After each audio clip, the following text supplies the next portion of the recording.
My name is Erin Doris, and I'm giving a speech on training a guide dog. Guide dogs, or seeing eye dogs, help the blind and the visually impaired navigate around obstacles they would encounter in daily life. Almost all guide dogs are Labrador Retrievers. They pick Labrador Retrievers because of all breeds, Labradors tend to have very high obedience rates and are very friendly and highly intelligent. Most organizations breed their own dogs. The dogs in the breeding program are tested throughout the breeding program and regularly evaluate to see their temperament, their intelligence. The dogs with the best temperament, the most obedient and the most intelligent, are the dogs that the organizations retain to continue to breed. The dogs that aren't selected to be part of the breeding colony are sent on to guide dog training. The dogs that get sent to guide dog training are going to learn a variety of tasks that will help them help the blind. As guides, they need to exhibit confidence, resilience, and a strong bond with a human. These traits are enhanced through things like massage, praise, their auditorily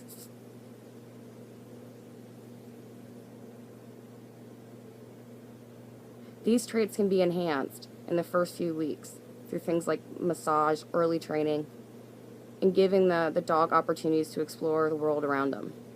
As they get older, they're going to learn more difficult commands. They learn to start and to halt.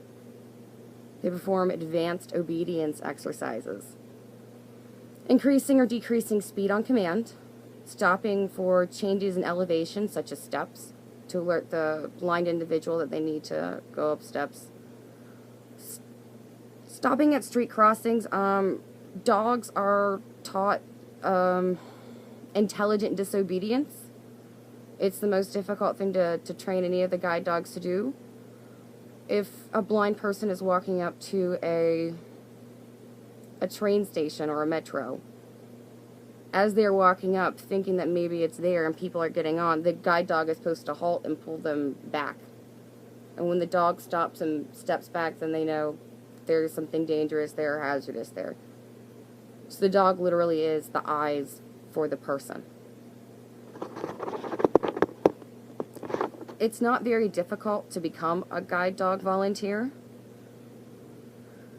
You don't have to have any previous training.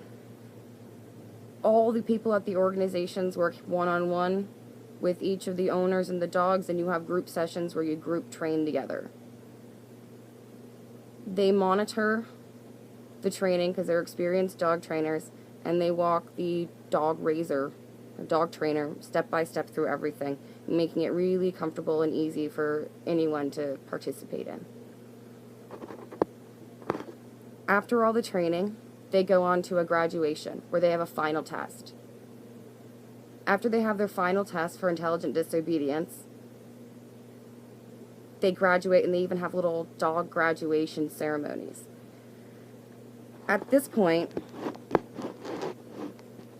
the dog is sent to an owner. It takes a very long time to match a potential owner with the right dog. They try to match them based on size, temperament, their ability to be more comfortable in certain areas. Certain dogs are more comfortable in a city than others. So if it's a person living in an urban environment, they obviously want a dog that was raised in an urban environment who's comfortable in that environment. And might be a little bit smaller just because navigating through city streets isn't always the easiest thing in the world to do if you have a very, very large dog. They're also matched on their age and their gender. Some people may already have dogs in the house, so they have to be tested on their ability to interact well with other dogs. That guide dog will work with the owner after it's selected. The dog can be sent anywhere in the country, and they'll work with that owner for 5 to 8 years before they retire. Once the dog retires, it can be retained by the current owner. But if the current owner for some reason decides not to retain it, like a single woman living in an apartment, works full-time, may not have the ability or the space to take care of 2 dogs, because in general, after one dog retires, they get another one. after the dog is retired and it's not kept by the owner, the dog goes back into the organization, and at this point the dog is then offered to be adopted out to the original puppy raiser and trainer. If for some reason those individuals don't adopt the dog, then the dog goes on a list, a very long waiting list, not for the dogs, for the people. People on the waiting list to adopt retired guide dogs usually wait somewhere between 2 to 4 years before they ever receive a dog. In general, the owners like to retain the dogs, and the puppy raisers, if they have a chance, usually want to adopt them too.